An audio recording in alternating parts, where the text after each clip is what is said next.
నేను ఈ రోజున ప్రధానమంత్రి గారికి ఒకటే ఇస్తున్నాను. మిమ్మల్ని కొట్టే నాయకుడు లేడు ఈ భారతదేశంలో.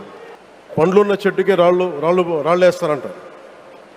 కష్టపడే కుటుంబ సభ్యుడు, తండ్రి కావచ్చు, పెద్ద కొడుకు కావచ్చు, అందరూ అతని మీద పడతారు. నువ్వు ఎక్కువ కష్టపడు, ఎక్కువ తిట్లు తింటావు. అలాంటిది మనం ఎలాంటి పరిస్థితుల నుంచి వచ్చాం? భారతదేశం ఒక పరిస్థితిలో బంగారాన్ని కూడా తాకట్టు పెట్టుకునే పరిస్థితి వచ్చింది.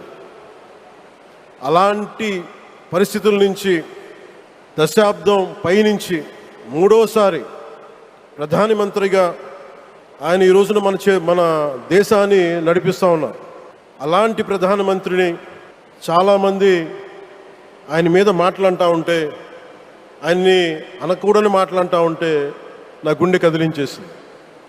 దేశం కోసం కష్టపడే వారికి ఇవా చివరికి మనం ఇచ్చేదే. కొత్త తరానికి ఏం తెలుసు?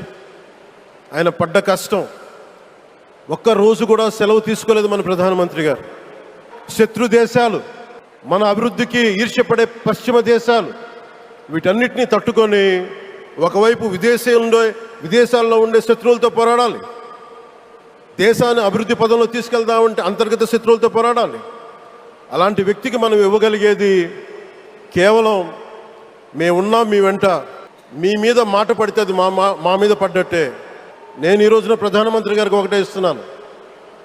మిమ్మల్ని కొట్టే నాయకుడు లేడు ఈ భారతదేశంలో. ఎందుకంటే మీరు పడ్డ శ్రమ, మీరు పడ్డ కష్టం ఎవరు తీసుకోలేరు. ఈరోజు పొద్దున్నే ప్రధానమంత్రి గారి స్టేట్మెంట్ చూశాను. ఆయన తిట్టిన, ఎన్ని దూషించారో వారిని కూడా పెద్ద మనసుతోటి క్షమించారు ఆయన. దేశ ప్రజలందరికీ కూడా ఒక నాయకుడి కష్టాన్ని మనం వెంటనే గుర్తించలేం. ఆయన ఎంత తపన పడుతున్నారు. ఒక కుటుంబాన్ని నడపడం ఎంత కష్టపడుతున్నాం. 140 కోట్ల మంది ప్రజలు నడపడం ఎంత ఆషామాషి వ్యవహారం కాదు. ముందుకు తీసుకెళ్లే నాయకుడికి తెలుస్తుంది. అలాంటి వ్యక్తికి మనం ఏమి ఇవ్వగలం? ఒక తల్లిదండ్రులకి మనం ఏం కోరుకోరు. అమ్మ నువ్వు మా కోసం కష్టపడ్డావు, నాన్న నువ్వు మా కోసం కష్టపడ్డావు అని.